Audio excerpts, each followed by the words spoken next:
ദേവികുളം മണ്ഡലത്തിലെ LDF സ്ഥാനാർത്ഥി advocate A രാജിയുടെ പ്രചരണാർത്ഥം LDF ദേവികുളം നിയോജക മണ്ഡലം കൺവെൻഷൻ സംഘടിപ്പിച്ചു.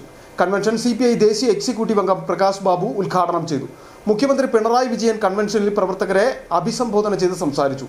നൂറുകണക്കിന് പ്രവർത്തകരെ അണിനിരത്തിയുള്ള മണ്ഡലം കൺവെൻഷൻ മണ്ഡലത്തിൽ LDFന്റെ ശക്തി പ്രകടനം കൂടിയായി മാറ്റുകയായി.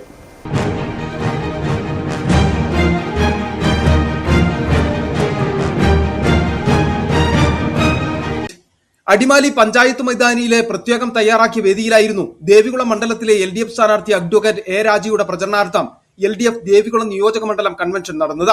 കൺവെൻഷൻ CPI ദേശീയ എക്സിക്യൂട്ടീവ് അംഗം കെ പ്രകാശ് ബാബു ഉദ്ഘാടനം ചെയ്തു. മുഖ്യമന്ത്രി പിണറായി വിജയൻ കൺവെൻഷനിൽ പ്രവർത്തകരെ അഭിസംബോധന ചെയ്ത് സംസാരിച്ചു.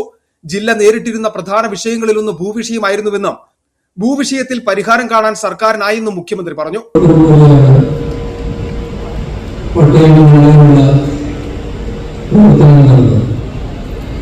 അതിന്റെ ഭാഗമായി അതിവേഗതയും പട്ടികകൾ പൂർത്തീകരിക്കുകയാണ്.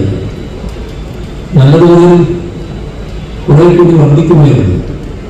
പക്ഷേ ഈ മാസങ്ങളിൽ SIR അടിച്ചേൽപ്പിക്കപ്പെട്ടപ്പോൾ റവന്യൂ ഉദ്യോഗസ്ഥരെ മിക്കവാറും ആളുകൾ അതിന്റെ പുറകെയായി, അതിന്റെ ചുമതലയായി, അതിന് മാനമില്ലാൻ പറ്റാത്ത അവസ്ഥയിൽ.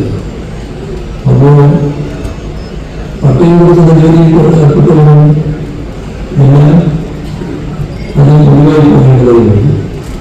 നൂറുകണക്കിന് പ്രവർത്തകരെ അണിനിരത്തിയുള്ള മണ്ഡലം കൺവെൻഷൻ മണ്ഡലത്തിൽ LDFന്റെ ശക്തി പ്രകടനം കൂടിയായി. P. മുത്തുപ്പാണ്ടി യോഗത്തിൽ അധ്യക്ഷത വഹിച്ചു. CPIM ജില്ലാ secretary CB Varghese, advocate Joice George, LDF നേതാക്കളായ Shailaja Surendran, MJ Mathew, advocate MM Mathew, Koya Ambatt, Jayamadhu, Thankachan, KK Vijayan, R. Eswaran, advocate Chandrapal, TK Shaji, Chandy P. Alexander, V. Sijimon, Sijo Mundanchira, TM Shareef എന്നിവർ പങ്കെടുത്തു. കൺവെൻഷൻ 1001 അംഗ ജനറൽ കമ്മിറ്റിയും 251 അംഗ എക്സിക്യൂട്ടീവ് കമ്മിറ്റിയും തെരഞ്ഞെടുത്തു. City vision, Adimali.